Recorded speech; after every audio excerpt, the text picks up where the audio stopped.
Kita datang kembali dalam ibadah kaum pria di Gereja Victory. Kita akan mulai ibadah ini, kita satu dalam doa. Haleluya. Haleluya. Terpuji namamu Allah Bapa yang baik, kami mengucap syukur dan berterima kasih atas apa yang kau sudah berikan kepada kami semua. Bagi yang di gereja dan yang di rumah masing-masing, kiranya engkau memberkati kami semua. Amin. Engkau berikan hikmat pengertian supaya kami lebih dalam lagi untuk memuji memuliakan namamu. Amin. Terpuji namamu Allah Bapa yang baik, engkau berkati juga teman-teman kami yang masih dalam perjalanan. Amin. Bila kami saling rindu akan perjumpaan kami di tempat ini, di dalam nama Yesus engkau sertai mereka. Terpuji namamu Allah Bapa yang baik, kami berdoa dan mengucap syukur. Haleluya. Amin. Amin. Kita akan mulai ibadah ini, kita angkat pujian hanya kau Tuhan di hidupku. Haleluya. Haleluya. Haleluya Yesus.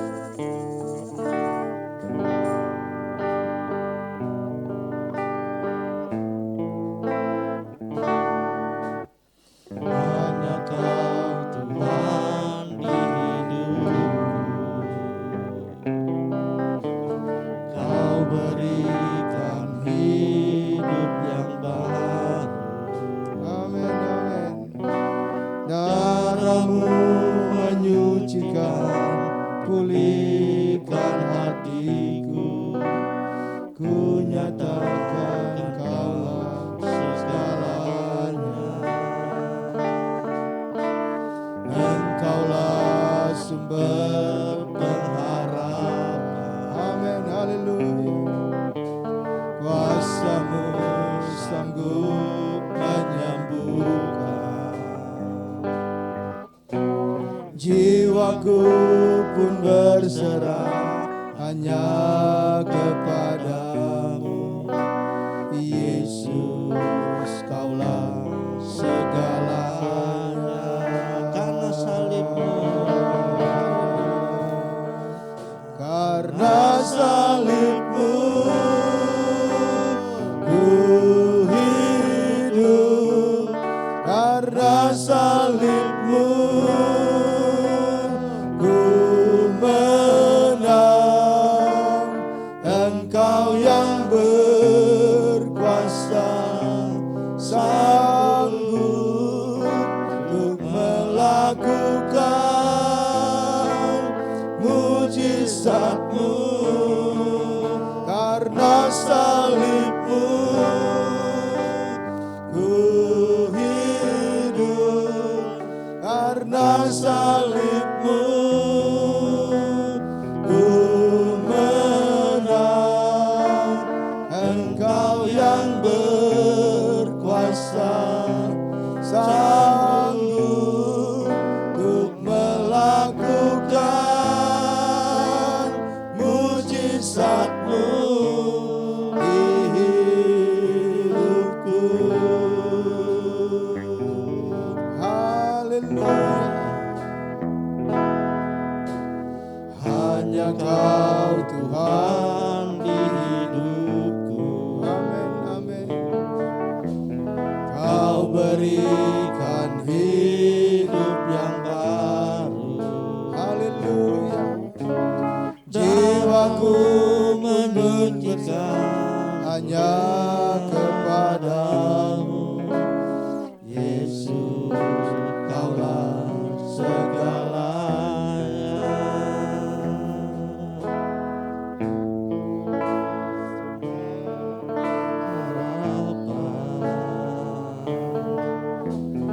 Kuasamu sanggup menyembuhkan.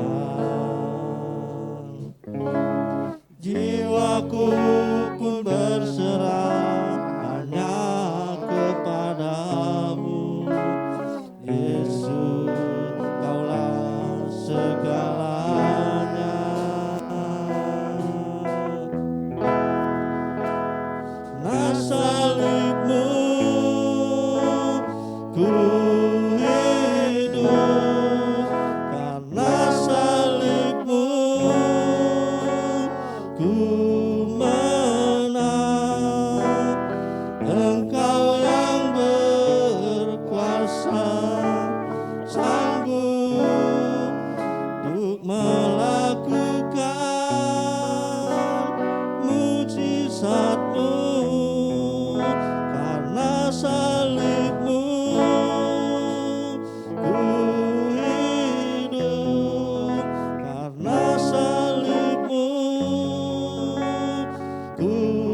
salibmu ku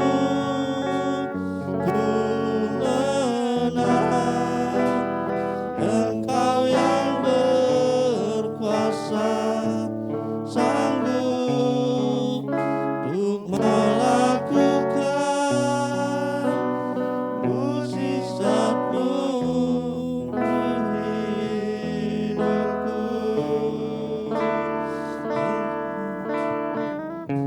Haleluya Yesus, haleluya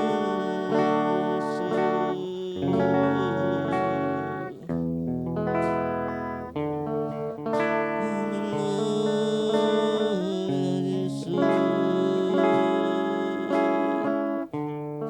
Terpuji namamu Yesus.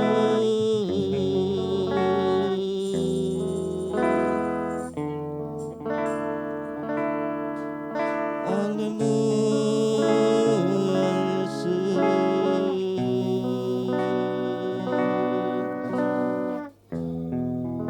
Kau yang layak diagungkan Yesus. Kau yang layak dimuliakan Yesus. Kau yang layak ditinggikan Yesus. Haleluya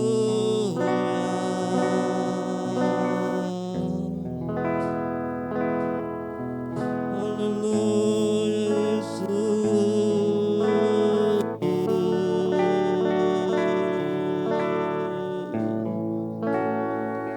Terpuji namamu Yesus.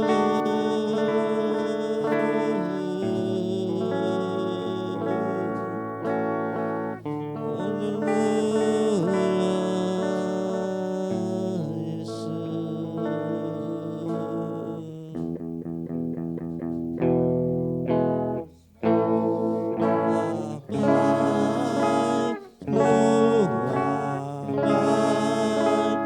apa yang telah kau perbuat di dalam hidupku.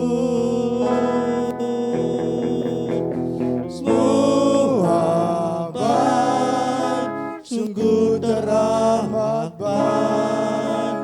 Kau jadikan hidupku berarti. Semua baik, semua baik. Apa yang telah kau perbuat di dalam hidupku. Semua baik, sungguh teramat baik. Kau jadikan hidupku berarti. Semua baik, semua baik. Apa yang telah kau perbuat di dalam hidupku. Semua baik, teramat baik. Kau jadikan hidupku berarti. Kau jadikan hidupku berarti. Kau jadikan hidupku berarti.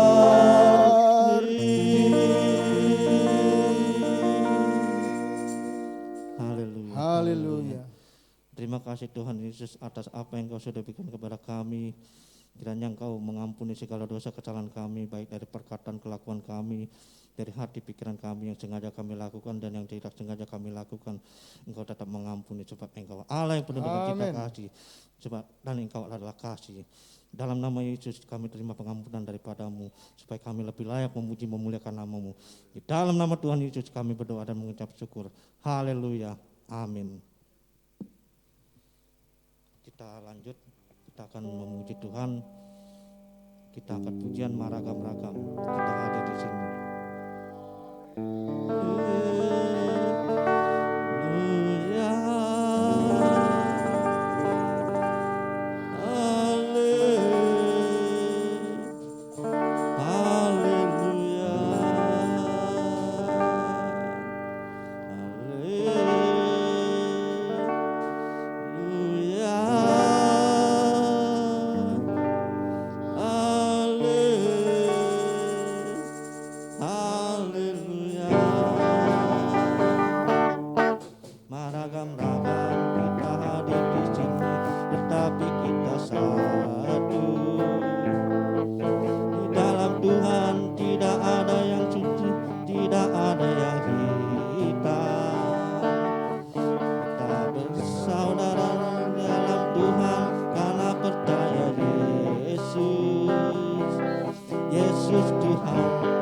Yesus Raja Maha Kuasa. Dalam Yesus ada sukacita di dalamku. Dalam Yesus ada sukacita di dalammu. Mari semua umat Tuhan memuji nama Yesus. Yesus Tuhan, Yesus Raja Maha Kuasa.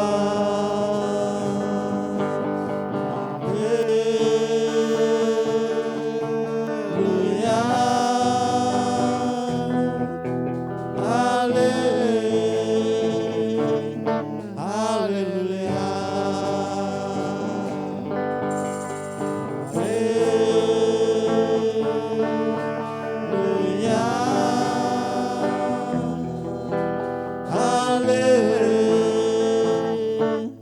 haleluya. Maragam-ragam kita hadir di sini, tetapi kita satu.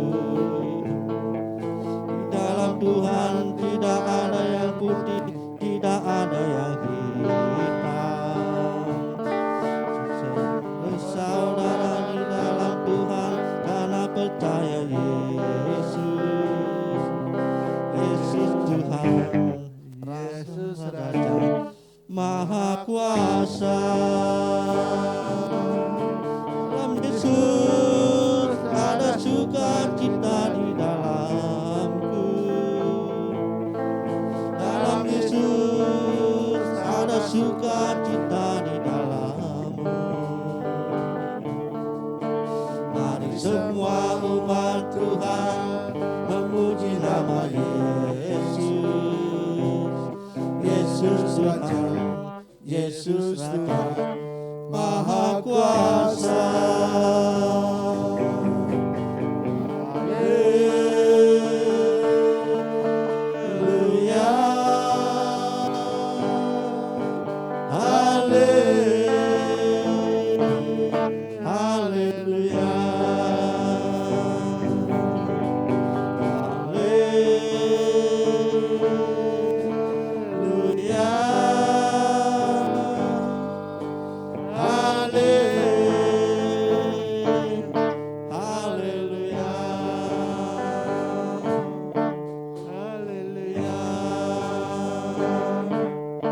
Haleluya, haleluya. Tiba saatnya kita akan masuk dalam firman Tuhan. Kita angkat pujian, Engkaulah perisaiku. Terpuji nama Yesus.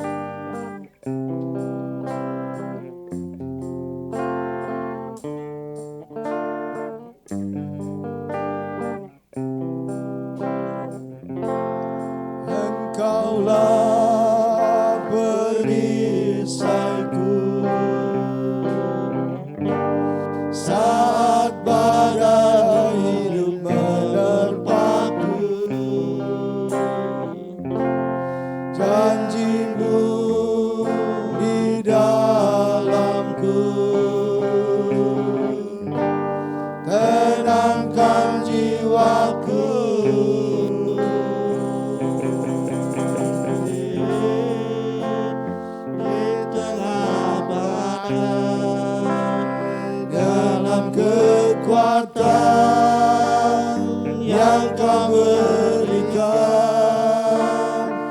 sampai kapanpun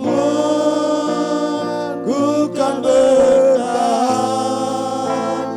karena Yesus selalu menopang hidupku.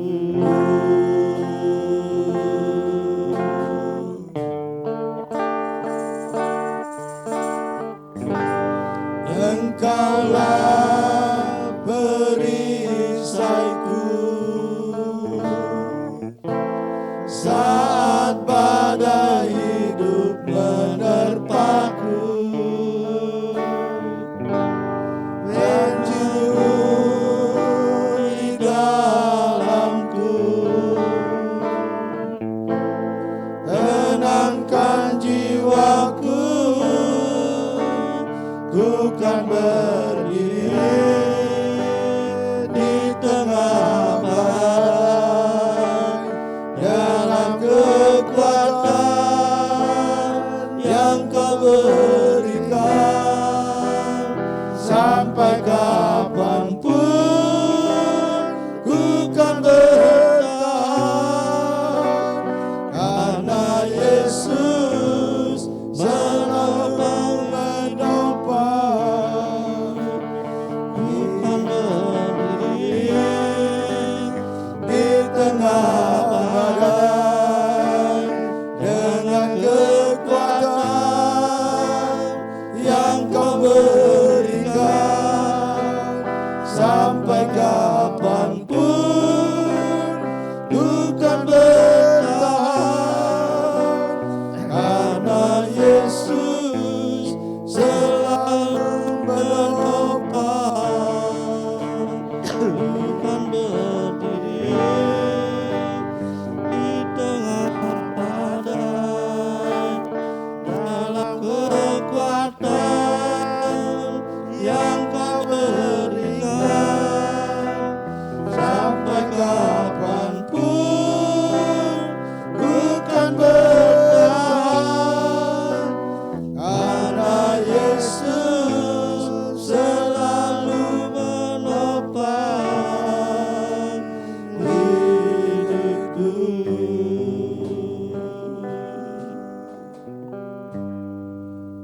Haleluya, haleluya. Terima kasih Tuhan. Terima kasih Tuhan Yesus. Di saatnya kami akan mendengarkan kebenaran firman-Mu. Kiranya Engkau berkati hamba-Mu yang tidak ada apa-apanya.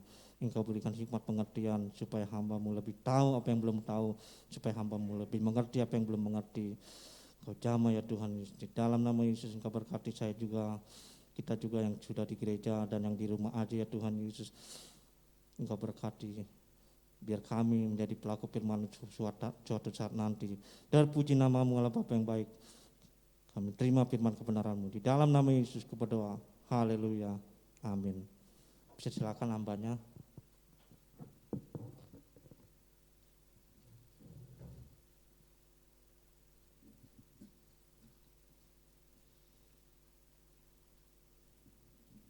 Shalom.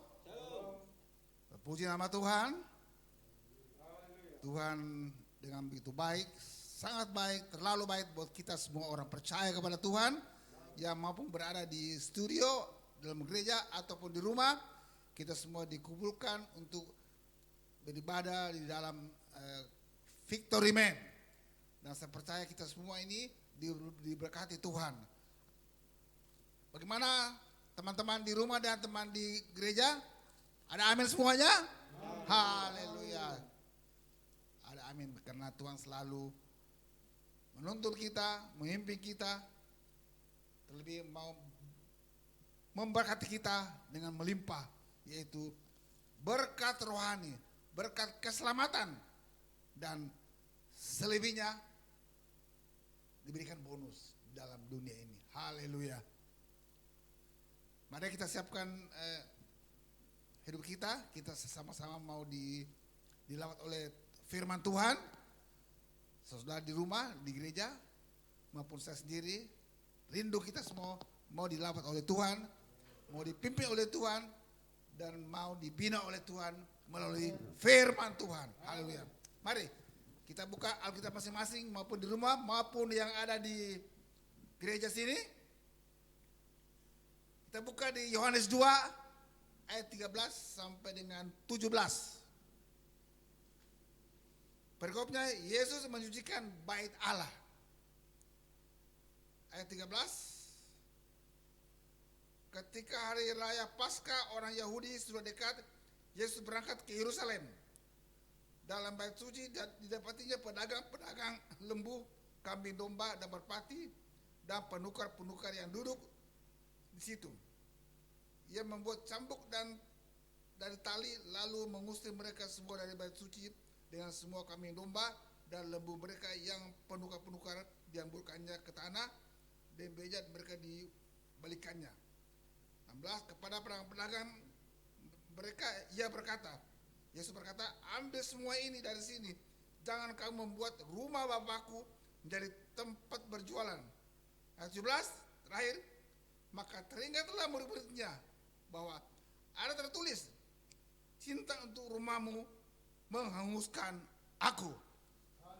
Kita telah membaca firman Tuhan dari Yohanes 2 ayat 13 sampai 17. Kita tahu persis di mana bait Allah untuk tempat beribadah, tempat berdoa, tapi waktu itu kita lihat orang-orang Farisi dan jemaat orang Yahudi pada waktu itu, mereka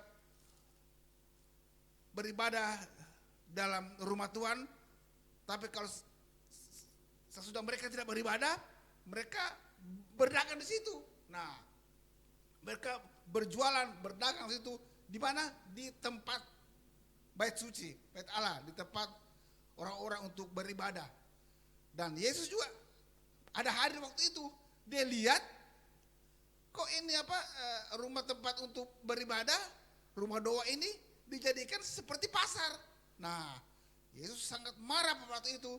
Langsung Yesus ambilkan cambuk dan mengikatnya cambuk itu, langsung dibanting semua jualan dari uang-uang dari orang-orang Yahudi itu, dihamburkan semuanya, dan orang Yahudi yang ada situ lari pontang-panting. Nah, kita lihat. Dan situ ayat 17, murid-murid melihat bahwa Yesus marah dan memporak-pandakan kepada orang-orang Farisi yang berdoa. Mana dilihat bait Tuhan dijadikan tempat berjualan. Dan terus murid-murid teringat akan firman Tuhan, ya. Itu diambil dari dalam Mazmur, kita tidak perlu baca, yang dikatakan begini. Ayat 17-nya, maka teringatlah muridnya bahwa ada tertulis. Jadi ternyata waktu Yesus menghancurkan semua jualan di dalam bait suci, ternyata ada dalam firman Tuhan tertulis begini. Maka teringatlah murid-muridnya bahwa ada tertulis, cinta untuk rumahmu menghanguskan aku. Artinya rumah Tuhan dibuat porak-poranda oleh orang Yahudi yang berdoa. Nah, jelas kalau rumah Tuhan, tempat berdoa, dijadikan sarang penyamu, dijadikan jual-jualan, tentu Allah tidak akan menghendaki. Sampai dikatakan di situ bahwa itu menghanguskan aku. Aku di sini guru besar, ya Tuhan. Jadi Tuhan tidak mau melihat bait Allah dijadikan tempat-tempat yang hiruk-pikuk, jual-jualan, menghanguskan Tuhan. Maksudnya itu bahwa rumah Tuhan itu untuk tempat beribadah kepada Tuhan jangan dijadikan porak-poranda, jangan dijadikan tempat berjualan, tempat berjudian. Itu menghaluskan Tuhan. Kata firman Tuhan, maksudnya Tuhan tidak mau melihat bait suci dijadikan oleh orang-orang Yahudi untuk berdoa sebetulnya, tapi mereka menjadikan pasar berjualan dalam rumah bait Tuhan. Nah, sini kalau kita lihat arti rohaninya, bahwa kita tahu sendiri bahwa dalam firman Tuhan ini berbicara kalau bait suci, bait Allah secara nyata rumah ibadah, tapi kalau dalam firman Tuhan kita sendiri bahwa kita ini bukan lagi dikatakan sebagai seperti rumah gereja, tapi kita ini adalah bait Tuhan. Amin. Kita ini adalah bait Tuhan. Seperti dalam 1 Korintus 6, kita buka 1 Korintus 6 ayat 19 sampai 20.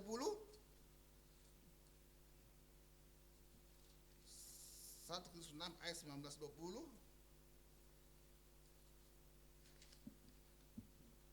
Kita baca. Atau tidak tahukah kamu bahwa tubuhmu adalah bait Roh Kudus? Nah, tubuh kita ini yang seperti dengan bait Allah, rumah Tuhan. Atau tidak tahu kamu bahwa tubuhmu adalah bait Roh Kudus yang ada dalam kamu, Roh Kudus yang kamu peroleh dari Allah, dan bahwa kamu bukan milik kamu sendiri, sebab kamu telah dibeli dan telah lunas dibayar, lalu dimuliakan Allah dengan tubuhmu.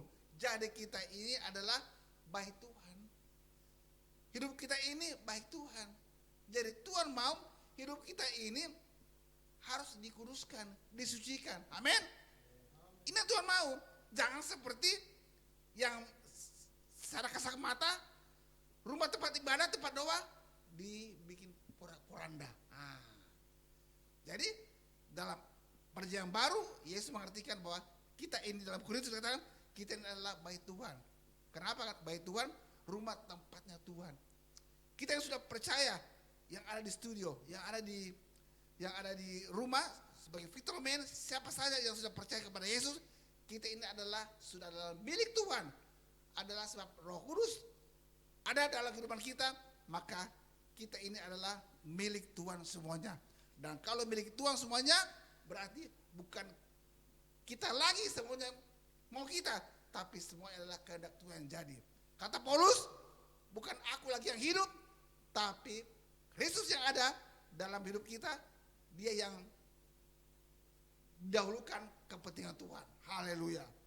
Jadi saudara, sebagai anak Tuhan, kita sudah tahu bahwa Tuhan tidak kehendaki dalam secara fisik bait Allah diporak-porandakan, tapi Tuhan mau kita sekarang bukan lagi secara fisik rumah Tuhan di gereja atau di bait Tuhan, tapi kita secara tubuh kita adalah milik Tuhan. Dan kalau milik Tuhan, bahwa kita harus mengutamakan kepentingan Tuhan terlebih dahulu. Dan kita tidak bisa seenaknya untuk membawa hidup kita ini semau kita. Harus tubuh kita ini yang Tuhan berikan kepada kita, kita harus memakai hidup kita ini untuk kemuliaan Tuhan. Haleluya. Jadi kita sudah tahu persis bahwa hidup kita ini bukan lagi, tapi biarlah Roh Kudus alias Tuhan sendiri yang ada dalam kehidupan kita. Sebab kalau tidak, kita akan di sini dikatakan bahwa waktu bait Tuhan di zaman Israel, mereka membuat seenaknya rumah Tuhan. Mereka seenaknya membuat rumah Tuhan, membuat pasar apa. Tapi kalau di zaman sekarang, mari kita harus mengutamakan kepentingan Tuhan. Sebab Tuhan sudah ada di dalam kehidupan kita. Sebab kalau kehidupan kita mendahulukan kepentingan kita pribadi, kepentingan tubuh kita, dan Tuhan sudah nomor duakan, itu sama saja dengan kita membuat Tuhan kita cemburu. Maksudnya sih Tuhan cemburu artinya bukan seperti orang pacaran. Orang pacaran kalau umpamanya dia pacaran terus ceweknya dengan cowok lain, laki-lakinya cemburu. Tapi kalau Tuhan lain, maksud Tuhan ini, Tuhan tidak cemburu, tapi Tuhan tidak mau lihat kita dengan seenaknya membuat hidup kita ini menomorduakan Tuhan. Artinya Tuhan cemburu untuk bukan kepentingan Tuhan, untuk kepentingan kita sendiri. Perhatikan, kalau kita sudah adalah milik Tuhan dan kita mulai menganggap kita lebih utama daripada Tuhan, hati-hati membuat kita sendiri yang jauh daripada Tuhan.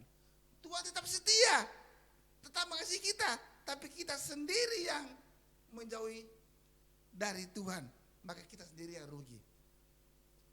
Maka itu dikatakan milik Tuhan, bahwa kita adalah milik Tuhan, dan kalau kita memakai tubuh kita gini hanya untuk kepentingan kita sendiri, dan Tuhan dijadikan nomor 2, nomor berapa, maka akhirnya kita membuat Tuhan kita cemburu.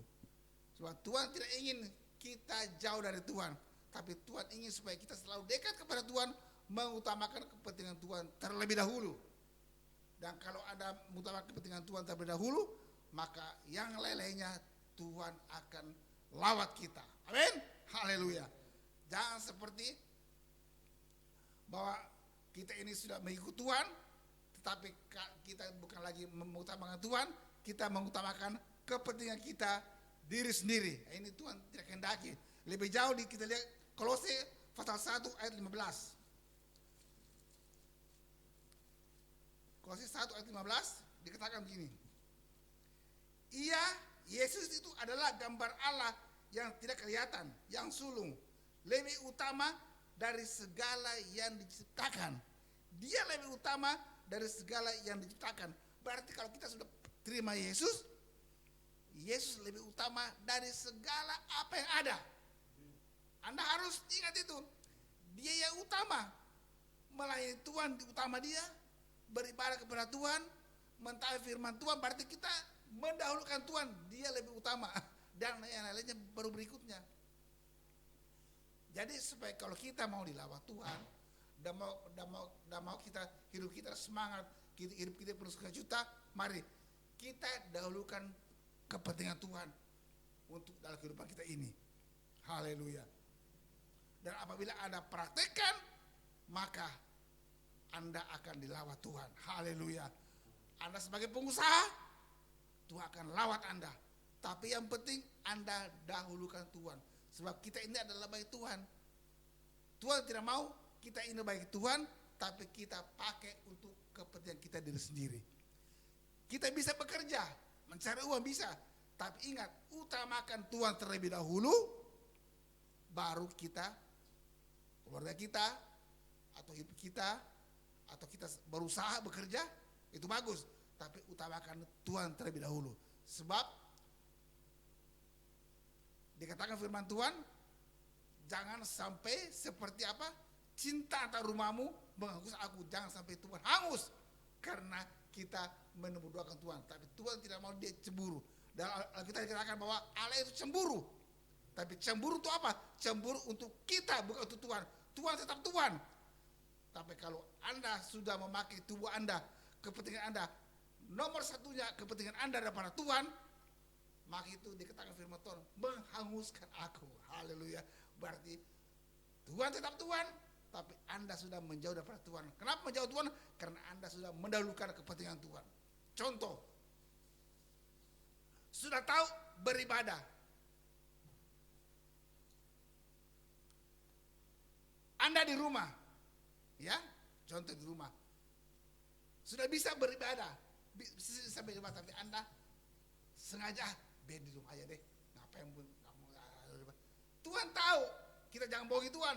Berarti Tuhan tahu bahwa Anda sudah mengutamakan kepentingan Anda sendiri daripada Tuhan. Nah ini sebagai contoh kecil. Kita tidak bisa bohong atau mengenai pekerjaan Tuhan. Kalau Anda sudah yakin semua Anda punya pekerjaan sudah hebat semua, baru untuk Tuhan baru dikasih kesempatan. Hati-hati. Itu sudah menomorduakan Tuhan. Saya katakan tadi Anda bisa bekerja, bisa dengan keluarga, bisa. Tapi jangan sampai hitung-hitungan Tuhan nanti sudah terakhir baru diberikan Tuhan. Haleluya. Jangan saudara. Sebab kita ini adalah baik Tuhan. Kita sudah dibeli lunas dengan darahnya. Berarti kalau kita sudah dibeli oleh darah Yesus ini, maka Yesus adalah, kita adalah milik dari Yesus. Yesus sudah milik kita. Dan kalau kita milik Yesus, terserah Yesus mau apakan, kita harus utamakan Tuhan. Haleluya. Jadi bukan kita hidup lagi. Sebab itu saudara, dalam firman Tuhan lain, ya dikatakan begini. 2 Korintus 11 ayat 2 sampai 3. 2 Korintus 11 ayat 2 sampai 3. Sini kita baca. Sebab aku cemburu kepada kamu dengan cemburu ilahi. Nah, ini lihat ini. Paulus bilang, aku cemburu kepada kamu dengan cemburu ilahi. Cemburu rohani ini. Karena aku telah mempertunangkan kamu kepada satu laki-laki, yaitu Yesus, untuk membawa kamu sebagai perawan suci kepada Kristus. Tapi aku takut kalau pikiran kamu disesatkan dari kesetiaan kamu yang sejati kepada Kristus. Seperti Hawa diperdayakan oleh ular itu dengan kebijakannya. Artinya Paulus dia sudah menginjil kepada jemaat di Kristus supaya mereka semua menjadi tunangan calon pengantin dari Kristus. Nah, ini kita lihat. Paulus dia cemburu ilahi karena mereka sudah terima Yesus tapi mereka main-main kepada Tuhan. Mereka mengutamakan kehidupan sendirinya. Mereka mengutamakan kepentingan sendirinya. Sampai Paulus bilang, aku cemburu ilahi. Begitupun kita. Yesus sudah mati buat saya. Sudah memilih saya dari gelap menjadi terang.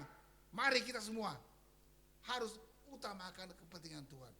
Anda datang di kaum pria, Anda datang beribadah, Anda mentaati firman Tuhan, berarti Anda sudah mengutamakan Tuhan terlebih dahulu daripada yang lain-lain. Amin. Nah itu. Dan kalau Anda lakukan itu, maka saya percaya hidup Anda tetap bersukacita. Persoalan boleh datang, semua boleh datang, tapi kalau sudah ada sukacita, kenapa? Karena sukacita daripada Tuhan yang melimpah kepada saudara, maka yang lainnya saudara tidak perlu takut. Tuhan akan selesaikan semuanya. Kenapa? Karena Tuhan tahu hambanya mengutamakan dia. Mengutamakan dia dari segala perkara apapun, mengutamakan Tuhan nomor satu. Jadi dalam hidup kita, bersekutu dengan Tuhan nomor satu. Dan terus melayani pekerjaan Tuhan, plus bersama-sama dengan keluarga, memperhatikan keluarga, dan juga memperhatikan kita bekerja seperti biasa. Tapi yang Tuhan mau, kita sudah adalah milik Tuhan, bukan milik kita. Kita harus mengutamakan kepentingan Tuhan. Kalau Anda lakukan kepentingan Tuhan terlebih dahulu, maka saya percaya keadaan boleh payah segala macam, tapi anak yang mendahulukan Tuhan, mengutamakan Tuhan, maka Tuhan akan melawat dia. Contoh aja, waktu zaman Nabi Elia, kering, ya, kekeringan, tidak ada apa? Air, tidak ada hujan, kering. Langsung Elia kelaparan, tapi Tuhan bilang, Elia, pergi kau di mana? Di janda Sarfat. Nanti di sana saya kasih makan kau. Eli ke sana, zaman kering. Eli bilang apa sama janda? Bikinkan aku dulu makanan dan minuman. Sesudah itu kamu akan dilawat Tuhan. Kalau secara manusia, janda mau kasih makan Elia, nah dia punya makanan tinggal sedikit. Kalau dia kasih makan Elia, mana bisa dia makan? Tetapi janda mengutamakan apa? Mengutamakan Tuhan, mengutamakan kepentingan Nabi Elia untuk dikasih makan. Dia utamakan dulu. Dia utamakan Tuhan. Dia utamakan Nabi Elia untuk Elia dikasih makan. Dan apa jadinya? Begitu dia kasih makan kepada Elia dengan dia punya dengan dia punya makanan yang tinggal sedikit, besok dia mati. Apa terjadi? Begitu dia utamakan Tuhan terlebih dahulu, dia utamakan Nabi Elia terlebih dahulu, dia utamakan kata-kata Elia bahwa Tuhan akan menggantikan semuanya, maka apa jadinya? Dia langsung diberkati oleh Tuhan. Nah ini, kita juga kalau kita utamakan kepentingan Tuhan terlebih dahulu, kita kepentingan ibadah Tuhan terlebih dahulu, kita utamakan taat akan firman Tuhan, kita utamakan taat firman Tuhan, maka saya percaya orang lain bisa mati dengan keadaan begini. Aduh, bagaimana keadaan begini? Anda semua sekalian yang dahulukan Tuhan, dahulukan pekerjaan Tuhan, dahulukan berdoa kepada Tuhan, dahulukan melayani Tuhan, dahulukan taat kepada Tuhan, maka saya percaya Anda akan diberkati seperti janda Sarfat. Apa sekarang keadaan begini? Ekonomi kacau, Anda punya ekonomi kacau, ingat firman Tuhan, dahulukan Tuhan dalam hidup hari-hari. Pada waktu Anda ketemu orang yang perlu ditolong, Anda tolong. Jangan perlu Anda kaya dulu baru tolong orang. Kalau Anda memang ada punya, Anda mau bantu dia secara keuangan atau secara apapun, Anda bantu dia, maka saya percaya firman Tuhan akan digenapi. Karena Anda mengutamakan menolong orang lain sesama, maka Tuhan akan menyelesaikan Anda punya persoalan. Amin. Nah, jadi dalam dikatakan bahwa kita ini adalah bait Tuhan, kita adalah milik Tuhan, bukan milik kita sendiri. Haleluya. Maka saya percaya kalau Anda utamakan pekerjaan Tuhan, utamakan Tuhan pribadi, utamakan melayani Tuhan, utamakan doa terlebih dahulu, penyembahan terlebih dahulu, baru yang lainnya, maka saya percaya firman Tuhan akan digenapi dalam hidup kaum pria di rumah maupun kita. Artinya bahwa hidup kita ini bukan lagi, memang biar bagaimana hidup kita bukan lagi hanya Tuhan. Sebab Tuhan sudah milik kita. Jadi kita bilang, saya punya mau begini. Nanti ada waktu saya mau ke Tuhan, ada waktu saya melayani. Jangan, karena hidup ini bukan kamu punya lagi, Tuhan punya. Kecuali kamu tidak mau terima Yesus, lain soal. Milik iblis. Karena kamu sudah percaya Yesus, bukan kamu lagi. Yang kehidupan ini sudah milik Tuhan. Nah, jadi mari sebagai anak Tuhan, kalau Anda Anda praktekkan kepentingan terlebih dahulu, maka sepertinya Tuhan akan lawas saudara. Saya bisa bersaksi sendiri, puji Tuhan, saya melayani Tuhan tahun 1986. Saya sudah main musik, saya kerja di kantor. Saya paling senang sekali kalau untuk melayani Tuhan.